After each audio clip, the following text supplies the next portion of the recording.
नमस्कार, शाम के 4:30 बज चुके हैं। आप देख रहे हैं आज तक। आपके साथ मैं हूं चित्रा त्रिपाठी। राहत वाला लॉकडाउन 4.0, देश भर के मन में यही सवाल इस वक्त है। आज देश में लॉकडाउन 3 का आखिरी दिन है। कल से लॉकडाउन 4.0 की शुरुआत हो जाएगी, जिसे लेकर अभी तमाम गाइडलाइंस आनी बाकी हैं। इन सब के बीच देश में कोरोना पीड़ितों की कुल संख्या आपको दिखा रहे हैं 90,927 तक ये संख्या जा चुकी है, जबकि कुल मौत 2,872। यकीनन ये आंकड़े परेशान करने वाले हैं, डराने वाले हैं। इस पर लगाम कैसे लगाई जाए, इसको रोका कैसे जाए, देश भर के मन में यही सवाल है। कोरोना को लेकर अब तक का सबसे बड़ा अपडेट यही है कि कोरोना पीड़ितों का आंकड़ा 90,000 को क्रॉस कर गया है। देश भर में बीते 24 घंटे में कोरोना के 4,987 नए केस सामने आए हैं।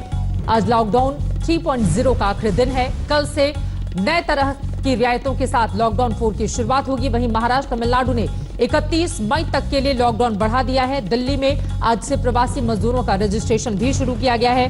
पंजाब की ओर से, महाराष्ट्र और तमिलनाडु की ओर से 31 मई तक लॉकडाउन जारी रखने का फैसला किया गया है। और ये बड़ा आंकड़ा जो इस वक्त टीवी स्क्रीन पर हम दिखा रहे हैं आपको, इसको लेकर पसोपेश में कि आखिर इस आंकड़े को कम कैसे किया जाए।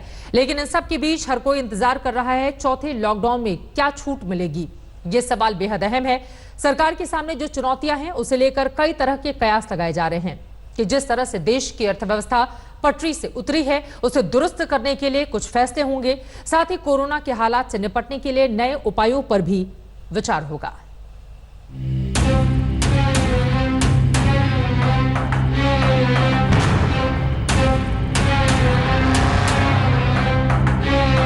एक दिन बाकी है, कल से पूरा देश चौथे लॉकडाउन में होगा। लेकिन चुनौतियों के साथ 25 मार्च को पहले लॉकडाउन का आगाज हुआ था। तब से लॉकडाउन 3 के आखिरी दिन तक काफी कुछ बदला है। जिस हिसाब से कोरोना का खतरा बढ़ता गया है, नीतियां उसी हिसाब से बदली गई हैं।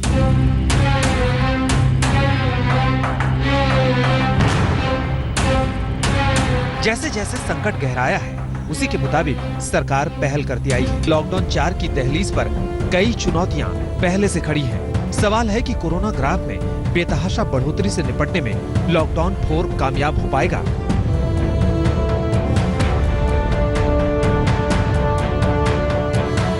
दूसरे राज्यों से बड़ी संख्या में प्रवासी मजदूर बिहार, यूपी और एमपी जैसे राज्यों में लौट रहे हैं। उनकी जांच के बाद कोरोना संक्रमितों की संख्या भी काफी बढ़ी है। लगातार बढ़ते खतरे के बीच सरकार ने कई उपाय किए, लेकिन स्थिति जस की तस है। प्रवासी मजदूर चले आ रहे हैं अपने गांव शहर की ओर। इस वक्त मैं दिल्ली यूपी बॉर्डर पर मौजूद हूं। ये इलाका गाजीपुर पड़ता है और यहाँ पर अगर आप देखें तो माइग्रेंट लेबर वो बड़ी संख्या में यहाँ पर जमा हो गए हैं। ये यूपी की तरफ जाना चाहते हैं। दिल्ली पुलिसकर्मी है, दिल्ली पुलिसकर्मियों ने इनको डिटेन कर लिया, रोक लिया है। हालांकि इनके खाने पीने की तमाम जो व्यवस्था है वो की जा रही है। लेकिन जो इलाके के डीसीपी है, उनका कहना है कि कुछ पॉलिटिकल पार्टी के कार्यकर्ता वो इनको ट्रकों में भरकर लेकर आ रहे हैं। दिल्ली यूपी बॉर्डर पर पुलिस मुस्तैदी से मजदूरों को समझा रही है, लेकिन आर्थिक तंगी और कोरोना संकट ने उन्हें मजबूर कर दिया है। वो जल्द से जल्द घर लौटना चाहते हैं। ऐसे ही प्रवासी मजदूरों के हित में सरकार ने राहत की किस्त की घोषणा कर दी है। सरकार ने मनरेगा के लिए 40,000 करोड़ का अतिरिक्त प्रावधान किया है। A lot of workers are going back to their villages and we've made provision so that they can also join in if they want to enroll in Manrega. So government will now allocate an additional 40,000 crores.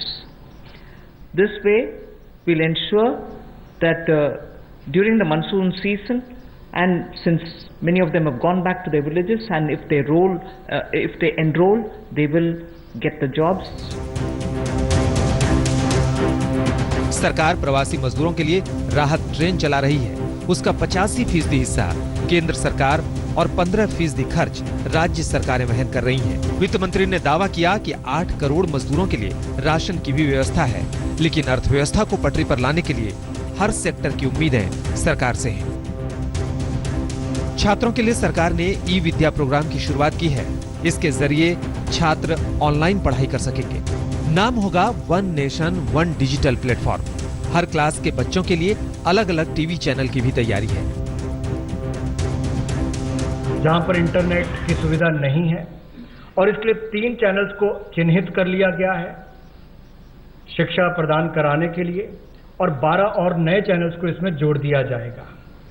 यही नहीं, live interactive sessions इसका telecast भी हो सके, इसका प्रावधान भी experts के माध्यम से किया गया ताकि स्काइप के माध्यम से आप इसका कर सकें।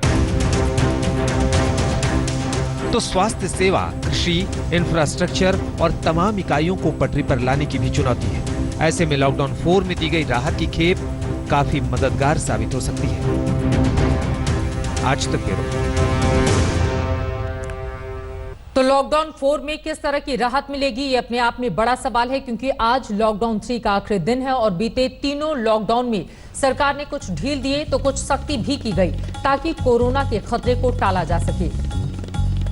आपको दिखाते हैं सरकार ने पहले चरण से लेकर अब तक कौन कौन से बड़े कदम उठाए हैं, उसके बारे में आपको विस्तार से हम जानकारी देंगे। लेकिन उसके पहले ये जान लीजिए 31 मई तक के लिए पंजाब सरकार ने लॉकडाउन को बढ़ाने का फैसला कर लिया है, क्योंकि वहां पर आंकड़े थमने का, कम होने का नाम नहीं ले रहे हैं। जबकि महाराष्ट्र में देश के सबसे ज्यादा मामले सामने आए हैं। तमिलनाडु में भी 31 मई तक, महाराष्ट्र में भी 31 मई तक लॉकडाउन 4 कर दिया गया है, यानी कि लॉकडाउन 3 की टाइमिंग को और एक्सटेंड कर दिया गया है। 31 मई तक इन तीनों ही बड़े राज्यों में लॉकडाउन लागू रहेगा।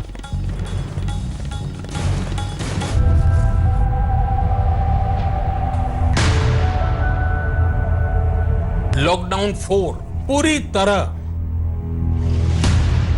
नए रंग रूप वाला होगा, नए नियमों वाला होगा।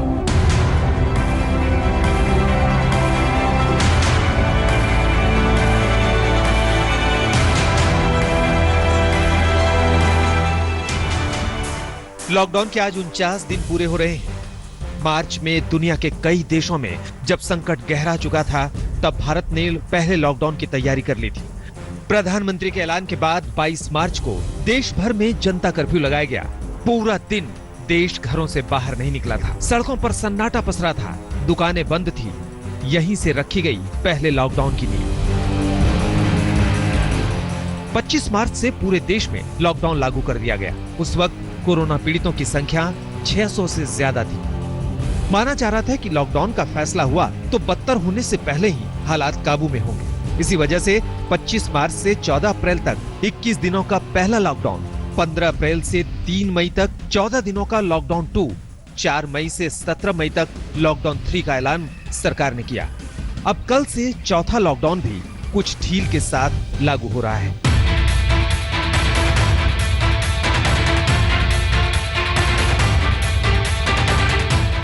अब तक के 3 लॉकडाउन में कई मुद्दों पर सख्ती बरती गई। हर फेज में अलग अलग राहतें भी दी गई। पहला लॉकडाउन 25 मार्च को शुरू हुआ था। पूरी सख्ती के साथ सरकार ने कोरोना की लड़ाई का बिगुल बजा दिया। दिशा निर्देशों के मुताबिक करीब करीब कमर्शियल और निजी प्रतिष्ठानों पर पाबंदी लगा दी गई। जरूरी सामान जैसे दूध, दवा, राशन दुकानों को ढील दी गई। बैंक खुले रहे, petrol pump, LPG retail outlet खुले रहे। औद्योगिक प्रतिष्ठानों पर भी ताला लटक गया। सिर्फ जरूरी सामानों के प्रोडक्शन यूनिट को छूट दी गई। तमाम ट्रांसपोर्ट सेवाएं जैसे सड़क, रेल, हवाई सेवा पूरी तरह से बंद कर दी गई। सभी शिक्षण संस्थान बंद कर दिए गए। धार्मिक आयोजनों या पूजा स्थलों को बंद कर दिया गया। किसी भी तरह के सामाजिक, धार्मिक, मनोरंजन और सांस्कृतिक समारोह पर रोक लगा दी गई। पहला लॉकडाउन 14 अप्रैल को समाप्त हुआ। 15 अप्रैल से लॉकडाउन 2 का आगाज हो गया। अब तक कोरोना की रफ्तार थोड़ी धीमी हुई थी। शुभ संकेत मिले तो सरकार ने समाज को कुछ राहत देने की तैयारी कर दी, जिसे 20 अप्रैल से लागू किया गया। सोशल डिस्टेंसिंग के साथ मनरेगा का काम शुरू हुआ। बिजली, पानी, टेलीकॉम, सैनिटेशन से जुड़े कामों को मंजूरी दी गई। Plumber, electrician, security guard, mechanic और कारपेंटर के लिए भी राहत का ऐलान हुआ। कुछ निजी गाड़ियों के आवाजाही की अनुमति दी गई। कुछ सरकारी कर्मचारियों को दफ्तर आने जाने की इजाजत भी मिली। लॉकडाउन 2 में बाकी पाबंदियां वैसे ही जारी थी जो पहले से चली आ रही थी, लेकिन जब लॉकडाउन के 35 दिन पूरे हुए तो सरकार ने देश की आर्थिक रफ्तार तेज करने के लिए कुछ और ढील देने का ऐलान किया। तीसरा चरण 4 मई से शुरू हो गया। इस दौरान देश में जोन के हिसाब से भी ढील दी गई।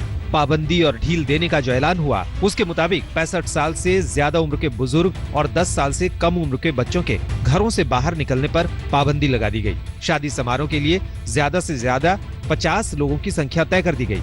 अंतिम संस्कार में महज 20 लोगों के शामिल होने की इजाजत दी गई। मॉल में मौजूद जरूरी सामान की दुकानों को खोलने की इजाजत दी गई।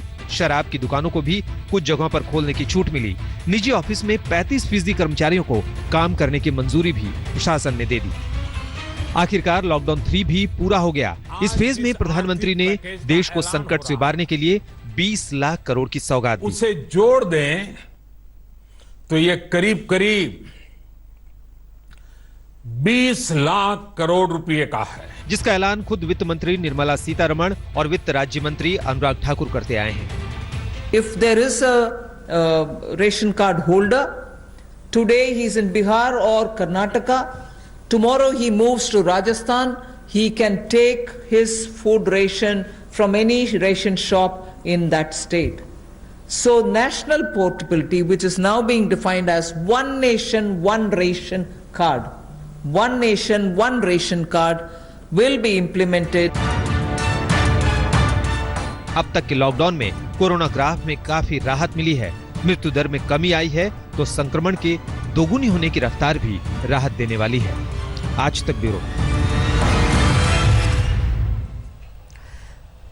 वहीं चीन से निकले वायरस ने दुनिया के तमाम देशों को अपनी चपेट में ले लिया है, लेकिन हिंदुस्तान पूरी शिद्दत से कोरोना के खिलाफ लड़ाई लड़ रहा है।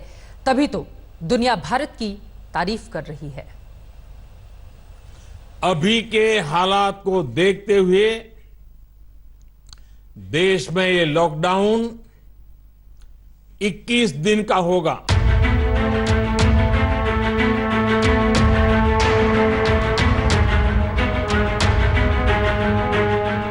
जब अमेरिका, इटली, स्पेन जैसे देश में कोरोना का प्रकोप रफ्तार पकड़ चुका था, तभी प्रधानमंत्री मोदी ने ऐलान कर दिया था पहले लॉकडाउन का। अभी के हालात को देखते हुए देश में ये लॉकडाउन 21 दिन का होगा। अब तक लॉकडाउन की पहली, दूसरी और तीसरी किश्त पूरी हो चुकी है। अब जरूरत है एक और लॉकडाउन की। लेकिन आर्थिक चुनौतियों ने सरकार को मजबूर किया है कि कुछ मामलों में ढील दी जाए ताकि खस्ताहाल अर्थव्यवस्था को पटरी पर लाया जा सके। कोरोना के खिलाफ लड़ाई कमजोर न पड़े, इसकी भी चुनौती है, क्योंकि इसका एक केस भी संकट का पहाड़ बन सकता है। आपको दिखाते हैं कि आखिर इस शंका की वजह क्या है। 25 मार्च से जब पहला लॉकडाउन शुरू हुआ, उस दिन 635 पॉजिटिव केस थे। लेकिन पहले लॉकडाउन के खत्म होने तक यानी 14 अप्रैल को कुल मामले 10,363 हो गए। दूसरा लॉकडाउन शुरू हुआ 15 अप्रैल को। उस दिन कोरोना पीड़ितों की कुल संख्या 11,439 थी और लॉकडाउन 2 के आखिरी दिन यानी 3 मई को यह संख्या 40,263 हो गई। तीसरे लॉकडाउन के पहले दिन यानी 4 मई को 42,533 कोरोना पॉजिटिव। नमस्कार, मैं हूं अंजना ओम कश्यप। हमें उम्मीद है ये वीडियो आपको पसंद आया होगा। लेटेस्ट खबरों के लिए यूं ही देखते रहिए आज तक और इस वीडियो के पसंद आने पर लाइक, शेयर एंड सब्सक्राइब करना ना भूलें।